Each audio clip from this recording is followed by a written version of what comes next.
The sea, which washes the long coastline and numerous islands of Greece, brought her people into contact with each other from very early times. When Sophocles celebrated man's unique achievement, he placed mastery of the sea first. Many marvels there are, but none so marvelous as man. Over the dark sea he rides, in the teeth of the winter storm, driving through towering spray. What kind of ships were they in which the Greeks traded across the Ionian Sea and with their colonies in the west? What ships took part in the Battle of Salamis or fought each other in the internal wars of the 5th century?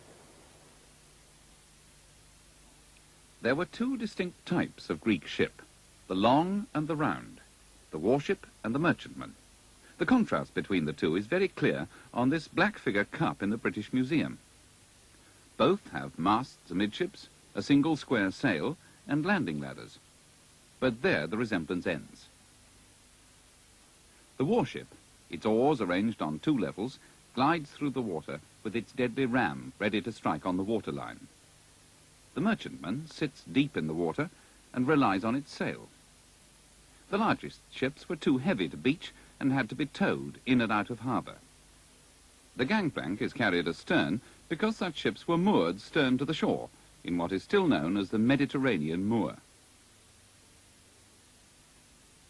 Ships like this sailed all over the Mediterranean, but we knew very little about their construction until a major discovery was made off the coast of Cyprus at Kyrenia by the marine archaeologist Michael Katsev.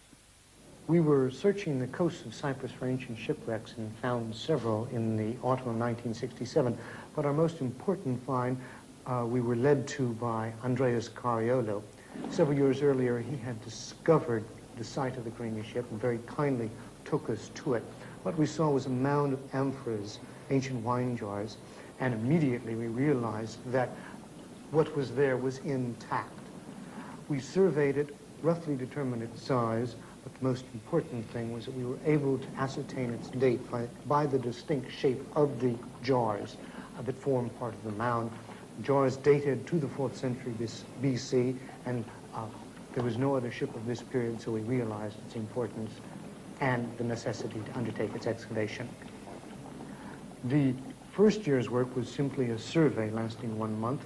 In 1968 and 69, during the entireties of the summer, we excavated the ship using a crew of over 30 divers each summer. It was soon discovered how delicate the timbers were, and so too were the fragments of lead covering the hull.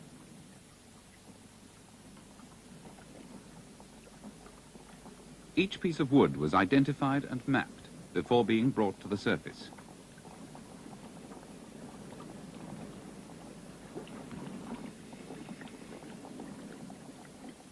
The wood had the consistency of soft sponge, and the outer planks were riddled with ancient sea worm, in spite of the lead plating. It had to be thoroughly washed and preserved before an accurate reconstruction could be undertaken, from the stereoscopic photographs on the seabed and several thousand full-scale drawings of the timbers. Ancient ship construction is very different from that of modern ships, and in order to determine the ancient techniques, a full-scale model was made of a section of the hull. Kyrenia ship was built as we believe most ancient ships were in antiquity. The keel was first set down on ways, and then the outer hull was completely built up, the shell of the ship. In this case, each plank was edge-joined next one to another, and the means by which each plank was joined edge to edge was by cutting mortises in the edge, into the mortises setting tenons. The upper plank was then set down on the plank already in place, and so the entire shell was built up. Only after the shell was completed did the shipwright shape his frames and set them into the hull, acting as inner reinforcing in order to give the hull even greater strength.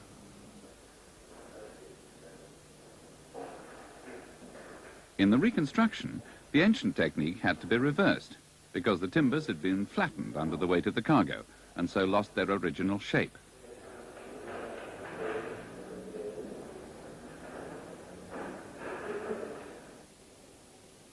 We have learned a great deal about the design and configuration of the hull. One particular thing I might mention now is that the keel of the Carina ship was curved, and this certainly would have given her very good steerage way, as also a good hold in a reaching sailing leg.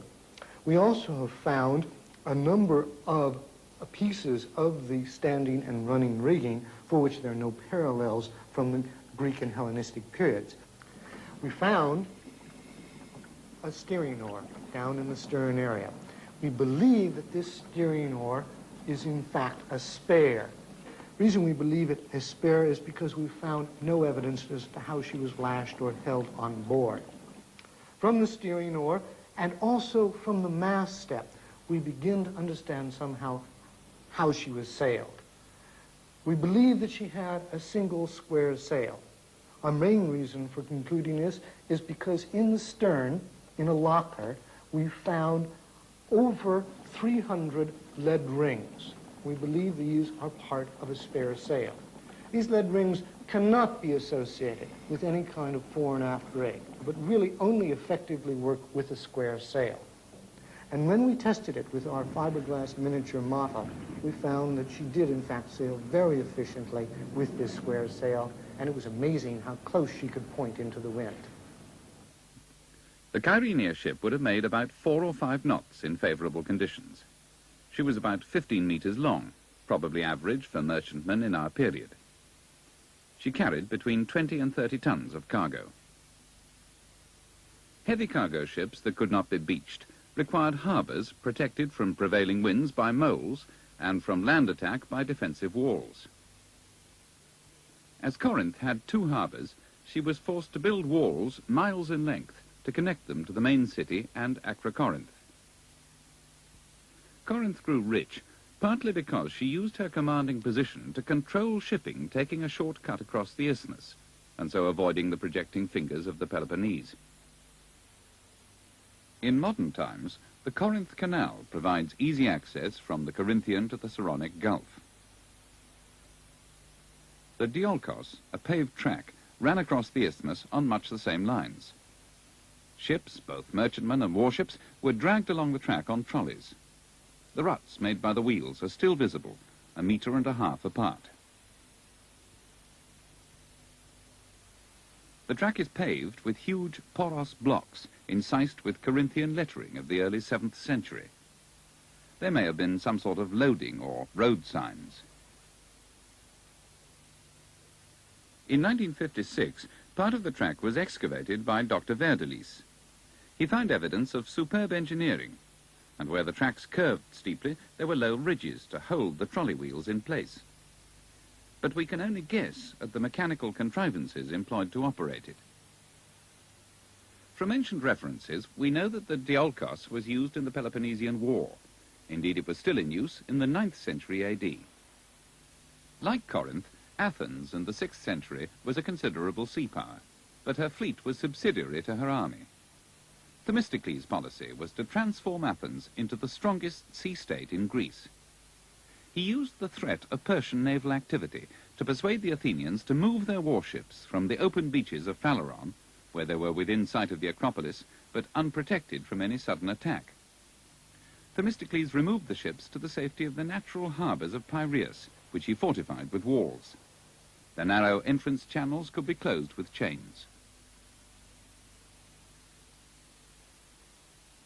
The fortifications were started 3 years before Marathon, then finished after the Persian invasion.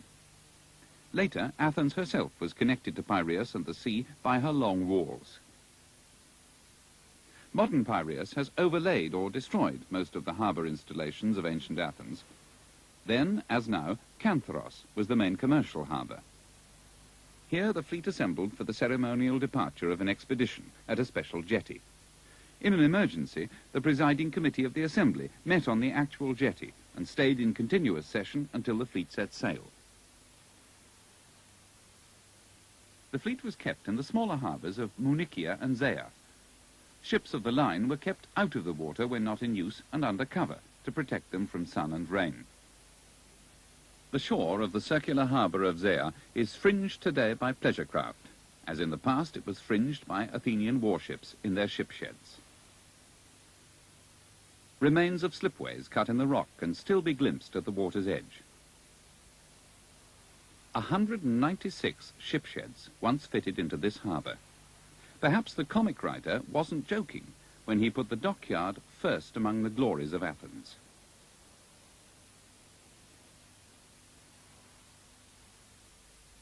Rigging and other gear was kept in the dockyard storerooms, and in the later 4th century in the famous arsenal built by Philo. Not a stone of the building remains, but an inscription enables us to make a reconstruction. This building was a source of great pride, as were the actual ship sheds. The slips were partly cut in the bedrock and partly built up with stones to make a gentle gradient into the sea. The model shows 3 pairs of slips. The space between the columns was only 19 feet 6 inches in the Zaya sheds and even less in the Munician ones. The stone slips extended about 120 feet from the water's edge. They also continued under the water, and slight changes in sea level since antiquity must be taken into account when estimating the original dry length of the slips, and so the length of the ships they housed. This explains nautical archaeologists' preoccupation with shipshed dimensions. Unfortunately, the evidence for the Zaya shipsheds comes from a rescue excavation of 1885, and very little can be seen today. The shipsheds provide the maximum dimensions for the trireme, which in the absence of an actual ship is very important. It cannot have been longer than 120 feet, and to clear the columns either side, not more than 12 feet 5 inches in beam, with outriggers projecting 2 feet on either side. The trireme had to be light enough to be manhandled by its crew. Warships from earliest times had to be beached stern first because of their projecting rams. Their crews, if possible, dragged them out of the water each day and camped in the shelter of the upcurving sterns. This little model from the Acropolis of Athens dates from the 4th century and is one of our very few three-dimensional models of a warship.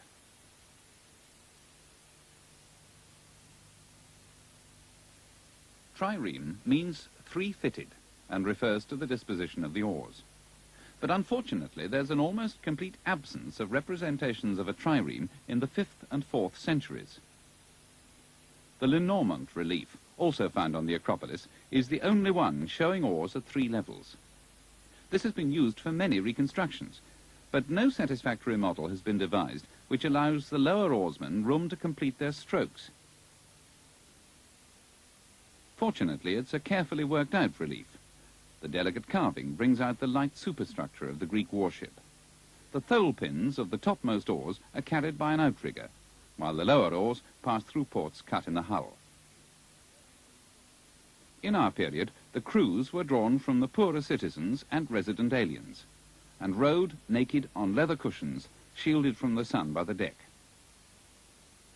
As a man-powered missile, the trireme had to outspeed and outmaneuver its opponent. It was kept out of the water when not in use because a waterlogged hull reduced speed. A 19th century drawing of the Lenormand relief shows the bronze ram, designed to hold the enemy at or a little below the waterline. For other supporting evidence, we are reduced to an ornamental drinking cup and a coin. But we do know from the literary evidence that everything was designed for lightness, apart from the keel, which was of oak to withstand the wear and tear of hauling up the beaches. Because it was so lightly built, with no cargo or ballast to preserve and mark it out on the seabed, we are unlikely ever to find the remains of a trireme. But we do know the location of many sea battles. Engagements take place close to the land, the slower ships seeking confined water, the faster room for manoeuvre. A famous tactic was the diekplus, a single line of ships passing through the enemy fleet drawn up line abreast to attack from the rear. To counter this, the slower fleet would form a circle round its supply ships, rather like the ring of wagons before an Indian attack. These naval tactics are well illustrated at the outbreak of the Peloponnesian War. In 429, the Athenian general, Phormio, was guarding the entrance to the Gulf of Corinth with 20 ships when 47 Peloponnesian warships, plus other vessels, approached. The faster Athenian fleet allowed them to reach open water before attacking. To prevent an Athenian diekplus, the Peloponnesians made the classic response. Then the Athenians circled the enemy fleet, a maneuver known as periplus, until, aided by the wind, they reduced it to confusion. Thucydides describes the scene. Ships fell foul of each other and had to be pushed off with poles. With the shouting and swearing and yelling from one boat to another, it was impossible to hear the orders being given by the boatswains. Lacking experience as they did, the Peloponnesians couldn't clear their oars in the rough sea, making the ships more difficult for the steersmen to handle. Then Phormio gave the signal. The Athenians attacked, and after first sinking one of the admiral's ships, went on to destroy every ship they came across. Athenian naval tactics were based on well-trained crews, faster ships, choice of sea for engagement. When these conditions were not fulfilled, as at Naupactos a month later, or at Syracuse in 413, she could be in trouble. Despite her long, indented coastline and numerous islands, Greece has few natural harbours. Ships hugged the coastline where possible, anchoring or beaching each night so the crews could eat and sleep ashore. Naval warfare and trade were seasonal activities from May to September because of the risk of bad weather. From discoveries on land, we can plot the extent of ancient trade. Amphoras, the barrels of the ancient world, carried wine, olive oil, dates, fish, and inedible substances like pitch. We don't know whether the cargo of the Kyrenia ship was typical or not.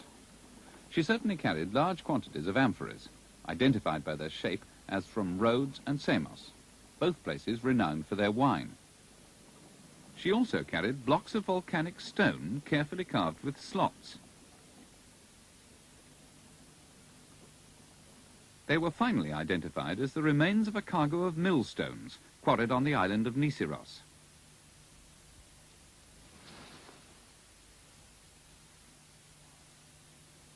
And there were nearly 10,000 almonds, perfectly preserved. From this cargo, we can trace the probable course of her last voyage. Leaving Samos, the ship sailed to Nisiros, taking aboard the millstones, and then to the island of Rhodes. Perhaps some of the millstones were traded here for the 300 amphoras of Rhodian wine. The captain may have hoped for buyers further east, perhaps in Cyprus, which was famous for its almonds, or even beyond. But when did the Kyrenia ship go to the bottom? Professor Katsif. The first clue that we had for dating the shipwreck was from the shape of the amphoras, and particularly the Rhodian amphoras. Rhodes, over antiquity, changed the shape of its amphoras, and these have been very carefully studied so that we can now tie in those amphoras manufactured on Rhodes that were found in the Kyrenia ship to the period between 330 and 300 BC. Like all archaeological sites, though, the best clue for dating is the numismatic evidence. We found only a few coins, a few bronze coins, in the Kyrenia ship. These, fortunately, can be read and further reinforce that the ship must have sank in the latter part of the 4th century, perhaps as late as 300 BC. Other finds in the wreck, in particular the mass of kitchenware, provide information about the crew and shipboard life. We found no evidence for any decking amidships in the Kyrenia ship. However, we have found evidence for storage areas fore and aft. And in these areas, we have found the crockery that was used by the crew. Especially in the stern area, we found a large number of vessels used by them. 4 different bowls of the same size, 4 oil jugs, 4 pitchers to pour into for canthroid, wine cups, and finally we've also found fragments of 4 wooden spoons. It seems to me that the conclusion is inescapable. that we are dealing with a ship that was manned by a captain and 3 sailors. We've also found quite a bit of material to tell us what they ate. Grape seeds, hazelnuts, olives, fig seeds, and we've also found a fragment of a garlic clove. Besides this organic material, I think we can also conclude that they must have eaten fish on board, for we found over 300 weights of lead that must have been attached to a fishing net, and we've also found a hook that would have been used to catch fish. We have found other implements that they would have used for cooking. Here, for instance, is a large copper cauldron, perhaps the communal cooking vessel. And in order to spoon the contents from the cauldron or the castle, they very possibly used a very handsome bronze ladle that we've found. We shall never know for certain why the Kyrenia ship sank. Underwater excavation is a prolonged and costly business, and it will be many years before other key sites have been found and fully excavated. In antiquity, the nation that controlled the seas could control her destiny. In the classical and Hellenistic periods, it was Greece who held that power. We had little knowledge of her warships and her merchant marine. But with the discovery of the Kyrenia ship, its excavation and reconstruction, we have now, through this one example, been able to contribute an immense amount of knowledge. And we hope that by reassembling her, students and scholars will be able to come and study the remains and learn even more about the ships and the seafaring that were so important in antiquity.